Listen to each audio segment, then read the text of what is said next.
स्वागत है आप सबका हमारे YouTube चैनल टुक टुक वॉइस में। प्लीज़ हमारे चैनल को सब्सक्राइब करें और कहानी को अंत तक जरूर सुनें, नहीं तो समझ में नहीं आती। जैसे ही विशाल कमरे में दाखिल हुआ, दरवाजे की आवाज़ सुनकर वो सहम गई और खुद में ही सिमटकर कोने में सिकुड़ने लगी। विशाल ने जैसे ही उसे देखा, उसका पारा चढ़ गया और वह बोला, तुम यहाँ क्या कर रही हो? यहाँ पर वो मूक प्राणी की तरह सर झुकाए खड़ी थी, जैसे न जाने कौन सा अपराध हो गया था उससे। उससे भी बड़ी बात, जिस तरह विशाल उस पर चिल्ला रहा था, उससे उसे ये आभास हो रहा था न जाने अब कौन सी गलती हो गई थी उससे। पिछले 2 महीने से वह यही सोचने की कोशिश कर रही थी। विशाल की आवाज़ सुनकर उसके मम्मी पापा भी उसके कमरे में आ गए। उन्होंने उन दोनों को देखा तो पूछा, क्या बात है? अब किस बात का शोर है? विशाल, ये इस समय मेरे कमरे में क्या कर रही है? मम्मी ने कहा, मैंने ही कहा था सुबह से काम करके थक गई होगी, जाकर आराम कर लेगी। विशाल ने कहा, और भी कमरे हैं इस घर में। विशाल के पापा थोड़े गुस्से से बोले, ये क्या तरीका है बात करने का? दिन पर दिन तमीज़ भूलते जा रहे हो क्या? वो क्या कहीं और जाएगी इस कमरे को छोड़कर? पत्नी है तुम्हारी, इस कमरे पर उसका भी अधिकार है। विशाल पत्नी शब्द सुनकर फिर गुस्से से तमतमाया और बोला, सर पर मर देने से कोई पत्नी नहीं हो जाती। उसके शब्द बाण सुनकर सौम्या आंसू पोंछते हुए कमरे से बाहर चली गई। विशाल की मम्मी बेचारी को फिर रुला दिया। विशाल, आपको वो बेचारी लगती होगी, मेरे लिए तो मुसीबत है। और ये कहने लगा कि आप मेरा क्या, मेरा तो पूरा भविष्य खराब कर दिया मेरे माथे मड़कर। ये नहीं दिख रहा आपको? विशाल के पापा, जितनी तेजी से जवान चलाते हो उतनी तेजी से जिम्मेदारी निभाना सीखो। वो पत्नी है तुम्हारी, उसका ख्याल रखना तुम्हारी जिम्मेदारी है, समझे?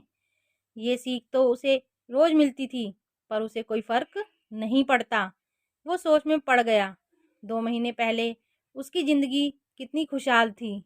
2 महीने पहले ही तूफान आया और सौम्या को उसके जीवन में लाकर खड़ा कर दिया। विशाल स्नातक के अंतिम वर्ष में था। 2 महीने पूर्व ही विशाल के पापा के दोस्त किशोर जी का निधन हो गया था।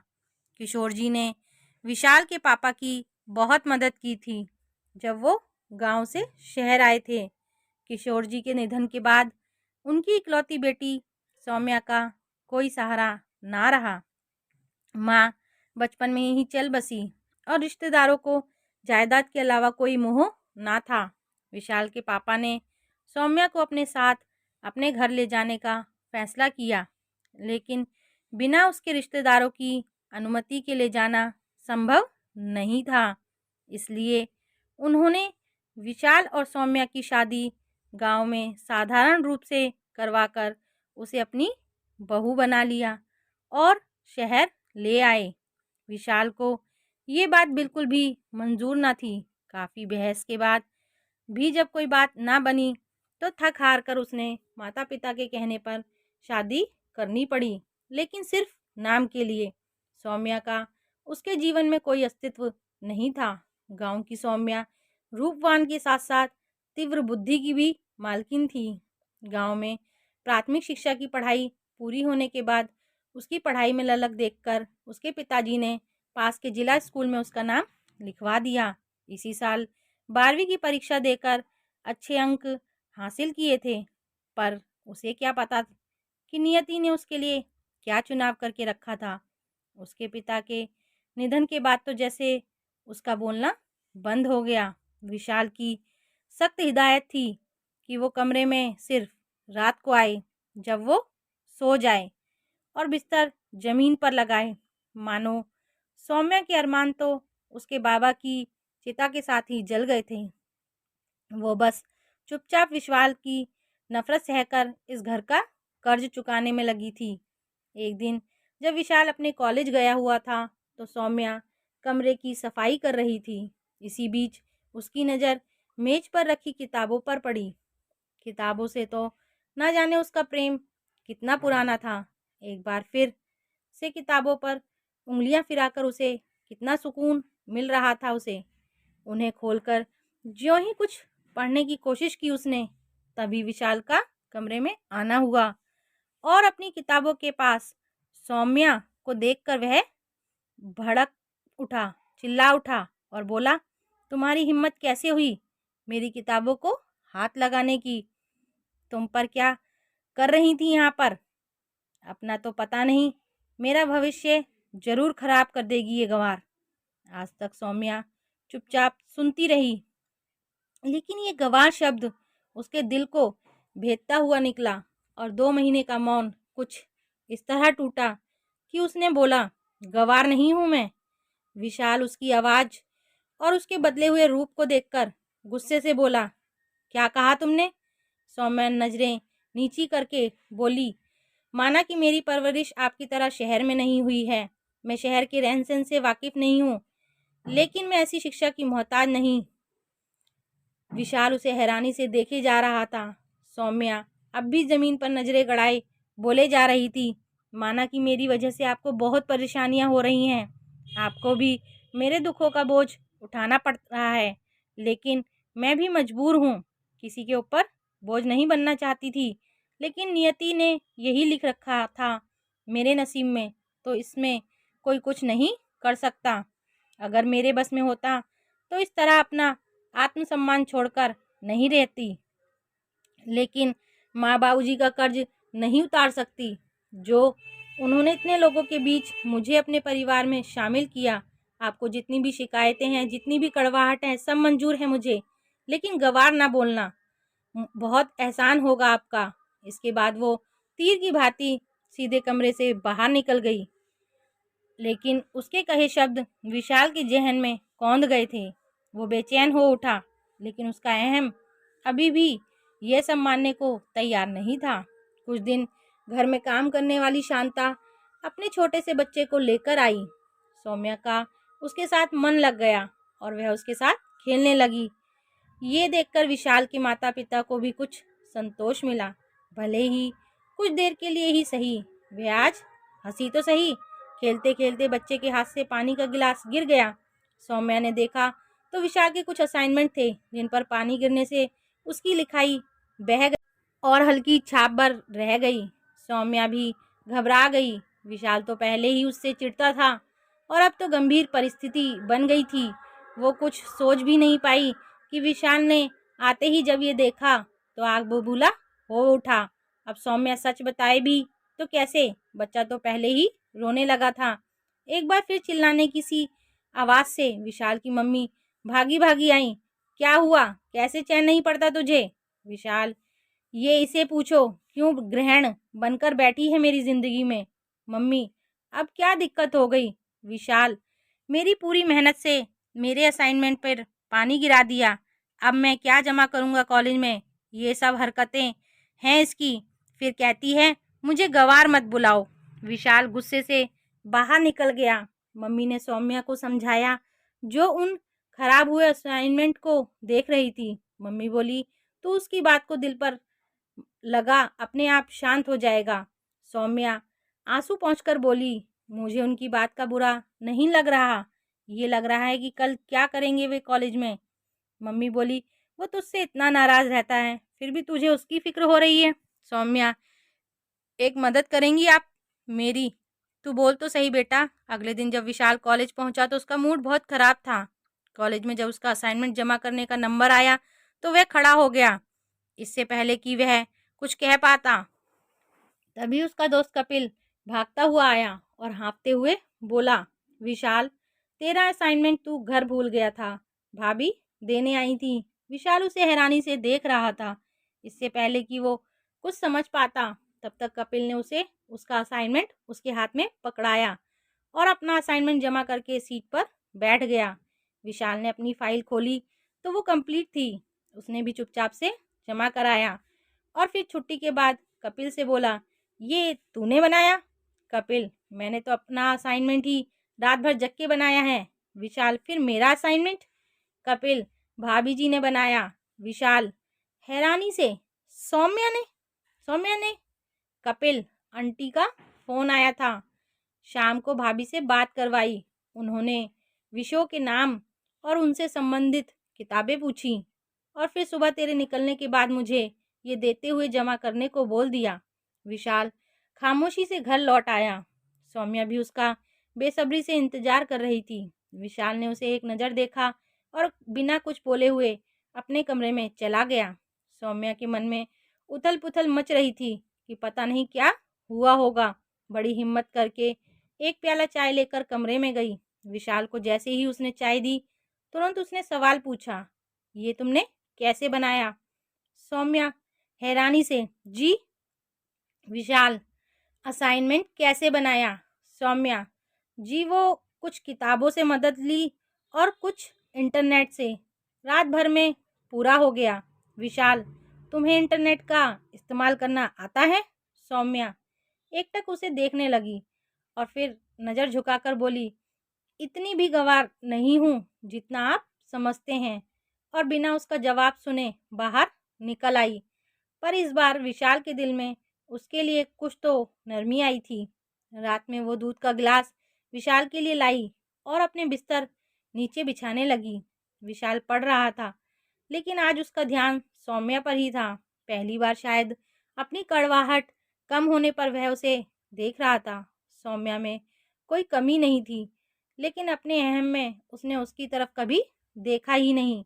वो उसे लगातार देख रहा था और उससे बात करने की कोशिश में था, लेकिन आज से पहले कभी ऐसा कहाँ हुआ जो अब सहज ही है हो जाता। अब तो उसे वो बड़ी मुश्किल से बोला, सौम्या। सौम्या हैरान थी उसके मुंह से अपना नाम सुनकर। वो तुरंत उठकर बैठ गई और बोली, जी। विशाल बोलना तो कुछ और चाहता था और बोला, एक गिलास पानी। सौम्या को कुछ अजीब लगा, लेकिन वो चुपचाप उठकर पानी ले आई। उसने पानी का गिलास विशाल को दिया और उसकी किताबों को निहारने लगी। विशाल भी उसे देख मुस्कुरा उठा और बोला, तुम्हें पढ़ना पसंद है? सौम्या एक बार फिर हैरानी से देखने लगी। वो बोला, इतना घबराया मत करो मुझसे। सौम्या थोड़ी सहज होने लगी तो उसने अपना प्रश्न दोबारा दोहराया, पढ़ना पसंद है? सौम्या ने धीरे से हाँ में अपना सिर हिलाया। उसने पूछा, 12वीं में कितने नंबर आए थे? 80%। विशाल तो हैरान रह गया। ये सुनकर वो बोल पड़ा, तुम इतना पढ़ती हो? मेरे तो 75% ही थे। सौम्या के चेहरे पर हल्की सी मुस्कान आ गई। विशाल ने उससे पूछा, आगे क्या करना चाहती हो? सौम्या बोली, अब इन सब बातों का क्या मतलब? विशाल, बताओ तो सही। सौम्या, पहले शिक्षिका बनना चाहती थी। विशाल, ऐसा क्यों? सौम्या, मैं और लोगों को पढ़ाकर उनके जीवन में भी शिक्षा का उजाला लाना चाहती थी, बस इसलिए। विशाल उसकी सोच से बहुत प्रभावित हुआ और बोला, फिर ठीक है, कल मैं तुम्हारा फॉर्म भरवा देता हूँ। पहले तुम अपना ग्रेजुएशन पूरा करोगी? सौम्या हैरानी से, जी। विशाल मुस्कुराकर, जी। सौम्या, लेकिन सब क्या कहेंगे? विशाल, मम्मी पापा से मैं बात कर लूँगा। विशाल, मम्मी पापा से मैं बात कर लूँगा और रही बात तुम्हारी पढ़ाई की, तो मैं उससे तुम्हारी मदद करूँगा। इतना हम दोस्त होने के नाते कर सकते हैं। सौम्या, दोस्त? विशाल, कम से कम दोस्ती तो कर ही सकती हो मुझसे। विशाल और सौम्या में 2 महीने से कोई बातचीत नहीं हुई थी। विशाल को सौम्या के बारे में जानने की और ललक बढ़ रही थी।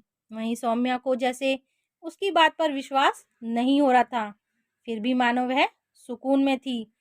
अगले ही दिन विशाल ने सौम्या का फॉर्म भरवा दिया और अपने ही कॉलेज में उसका दाखिला करवा दिया। सौम्या मेहनत करती और कठिन विषयों में वह उसकी मदद करता। अब दोनों के बीच एक अपनापन पनपने लगा। विशाल को भी उसके साथ रहना अच्छा लगने लगा। उनके बीच अब निश्चल प्रेम की शुरुआत हो चुकी थी। अब सौम्या के सोने का स्थान भी जमीन नहीं, विशाल का बिस्तर होने लगा था। कब एक दूसरे के बिना वह अधूरे होने लगे थे, स्वयं उन्हें भी पता नहीं चला। अब दोनों एक दूसरे के बिना नहीं रहते थे। विशाल की नज़र घर आकर सबसे पहले सौम्या को ढूंढती थी। वहीं सौम्या भी बेसब्री से विशाल का इंतजार करती। परीक्षा परिणाम भी अनुकूल रहे। सौम्या प्रथम वर्ष और विशाल अंतिम वर्ष में अच्छे अंकों से पास किया।